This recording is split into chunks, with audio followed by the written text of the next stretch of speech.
Hi, it's the M.L.M for the Soul channel. I do have a new topic for today. Before I begin, I just would like to say, may the words and expressions of my mouth and the thoughts and meditations of my heart find favor and acceptance before you, Hashem. And people I thank have inspired me. Hope they can inspire you as well. I will have links below to their sites. They are Rabbi Yosef Mizrahi, Rabbi Eli Mansour, Rabbi Alon Anava, Rabbi Yuval Ovadia, Rabbi Daniel Asser, Rabbi David Ashir, and Rabbi Ron Ruvain. So if you've never checked out this channel before, I will have a link below to my first video, which explains what M.L.M for the Soul means, what it stands for, and what I'm doing. So this is again from the weekly Parsha Insights from Rabbi Eli Mansour, and I call this one The Roots of Rabbi Akiva, and you'll understand as I go through this. So this is for the Parsha that's upcoming. It's Parsha Vayishlach, and so we read in Parsha Vayishlach of Shechem, who was the prince of the city with that same name, who kidnapped and then defiled Dinah, the daughter of Yaakov Avinu. Shechem very much wanted to marry Dinah, and so his father Hamor went to speak to Yaakov and his family. Yaakov's sons deceived Shechem and Hamor into having all the males in their city perform Brit Milah, which is the circumcision, and the townspeople were reeling from the painful procedure. As the townspeople were reeling from the painful procedure, Shimon and Levi attacked the city, killing the inhabitants and rescuing Dinah. The Midrash teaches that the various troubles which Yaakov endured over the course of his life parallel and foreshadow the different periods of exile which his descendants would experience. Specifically, his struggle against Esav alludes to the first exile brought about by Babylonia. His exile in Laban's home parallels the years when the Jews lived under Persian rule, and the tragedy of Dinah represents the crisis faced by the Jews in the time of the Greeks' persecution. And then the story of Yosef, which resulted in the family's exile to Egypt, foreshadows the exile which we still experience to this day. What is significant for our purposes is the parallel drawn between the story of Dinah and the period of Greek persecution, which ended, of course, with the miraculous victory of the Hashmonaim over the Greeks, which we celebrate on Hanukkah. Indeed, many similarities exist between the story of Dinah and the story of Hanukkah. Dinah's abduction took place in Eretz Yisrael, just as the Jews suffered under Greek rule in Eretz Yisrael. The Greeks did not seek to kill the Jewish people, but merely wanted the Jews to embrace their beliefs and cultures and to assimilate, just as Hamor, Shechem's father, invited Yaakov and his sons to join their city by intermarrying. Shimon and Levi, just two men, conquered an entire city, just as a small untrained army of Hashmonaim succeeded in overthrowing the mighty Greek army.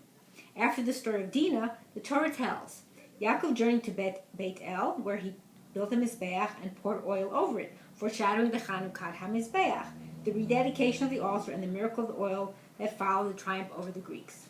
Finally, the Midrash relates that Matisyahu, the Kohen Gadol, and father of the 5 leaders of the Hashmonaim, had a daughter, Chana, who urged her brothers to take action against the Greeks.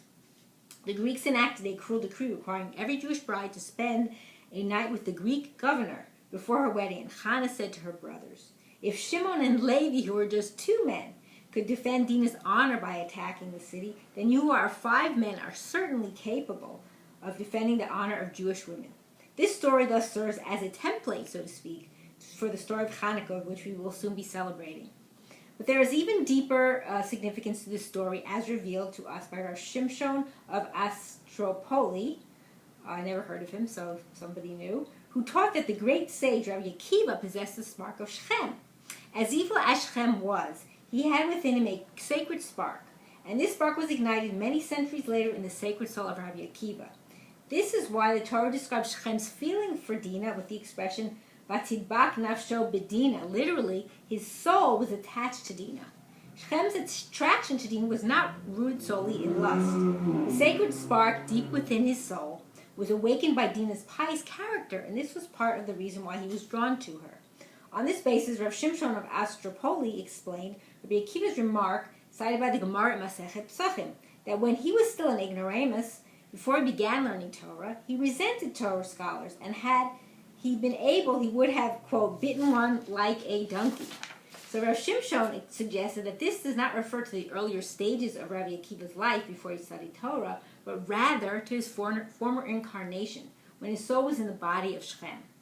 One of the forces of impurity in the world is called Hamor, which means donkey, and this evil spirit was within Shechem, whose father indeed was named Hamor.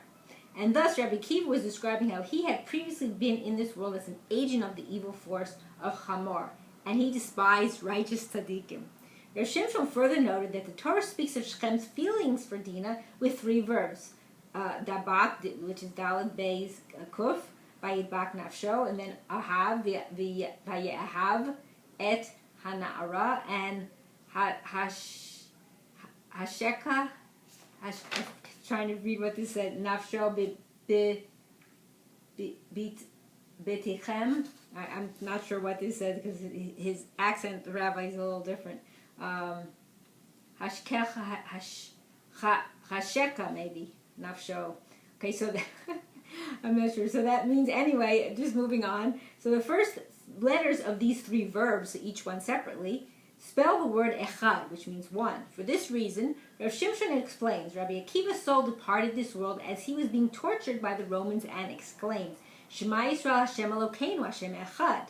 So the Gemara teaches that Rabbi Akiva's soul left him as he recited the word echad, because at that point he had completed his mission of rectifying the soul of Shechem, whose evil was manifest in his treatment of Dinah, alluded to by the word echad. Isn't that interesting? So the story of Dinah then not only foreshadows the story of Hanukkah, but also shows us the roots of Rabbi Akiva, the great sage who was responsible for the perpetuation of the Torah Sheba'al Peh, which is the oral Torah, or the oral tradition, which we study to this very day. His special soul has its origins, remarkably enough, within the evil figure of Shechem. And through his unique piety and devotion to Torah and to Am Yisrael, Rabbi Akiva succeeded in eliminating the impurity and ultimately returned his soul to his Maker in a state of pristine purity and sanctity. And I hope and pray that we will all merit to live and see the coming of Mashiach speedily in our days and rebuilding of our final and everlasting Beit HaMikdash. Amen, and thanks for watching.